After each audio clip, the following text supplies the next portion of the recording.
High বন্ধুরা, আমি চলে এসেছি এখানটা।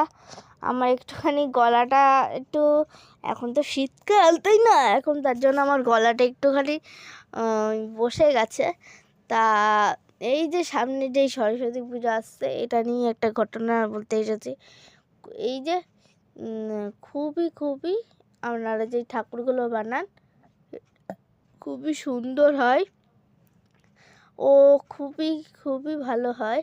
এই যে আমি এখন শুয়ে আছি, শোয়ার পরে এই যে মশা কামড়াচ্ছে, কি সারাদিকে মশা ঘুরছে, মশা ঘুরে কামড়াচ্ছে। উফ, এই মশা কামড়াচ্ছে। একটুখানি টাইম দিন, আমি একটুখানি ঘড়ি দেখাচ্ছি।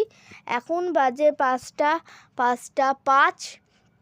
তা এখন 5টা 5 বাজে, তাই আপনাদের দেখালাম। এখন আমি শুয়ে রয়েছি, তার জন্য এই মশা কামড়াচ্ছে বলে অল আউট জ্বালিয়েছি, তা মশা তাও কামড়াচ্ছে, তার জন্য আমি এখন শুয়ে রয়েছে। দেখুন এখন অল আউটটা আপনাদের দেখাচ্ছি, দাঁড়ান।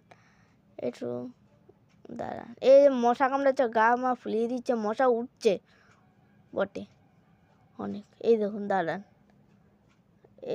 এই দিকে এই দেখুন, একটা ছোট্ট একটা অল আউট আছে ইয়ের মধ্যে, ওই ফ্ল্যাগের মধ্যে একটা ছোট্ট অল আউট, মানে যেরকম অল আউট হয় তেমন আপনারা দেখতে পারবেন না ঠিকভাবে। কেউ দেখবেন, কেউ দেখতে পারবেন না। এই যে মানে অনেকজনে দেখতে পারবেন, মানে অল আউটটা ছোটো তো দেখতে পারবেন না অতটা। তা এই যে মশা কামড়াচ্ছে, এই যে একটা মশা মারলাম, মানে মশা কামড়িয়ে ইয়ে করে দিচ্ছে। যারা এই যে সরস্বতী ঠাকুর বানান, তারা খুবই সুন্দর বানান। কেউ আঁকেন বা কেউ হচ্ছে ঠাকুর বানান, মানে কোনো জিনিস বানান, বা কেউ কোনো জিনিস আঁকে, অনেক সুন্দরই হয়। কেউ আবার একটুখানি বাজে করে দেয়, সেটা আমার পক্ষে হয়। মানে যে ফার্স্টে বানায়, শেষে একটু ভুল করে। আমিও যেমন এই যে এই সরস্বতী পুজোয় আমি সরস্বতী ঠাকুর বানাচ্ছি, মানে বানাবো।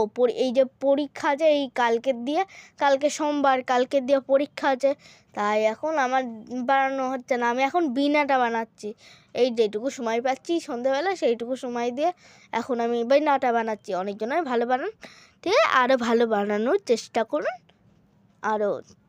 তা এই সরস্বতী পুজোয় আমি বীণা বানাচ্ছি, পরের কোনো ভিডিওতে আপনারা দেখতে পারবেন একটা বীণা বানানো ও একটা সরস্বতী ঠাকুর বানানো। জানি সরস্বতী ঠাকুরটা অন্তত ভালো হবে না, যেটুকু চেষ্টা করা যায়। এখন এইটুকুই চেষ্টা। Tata, like, share.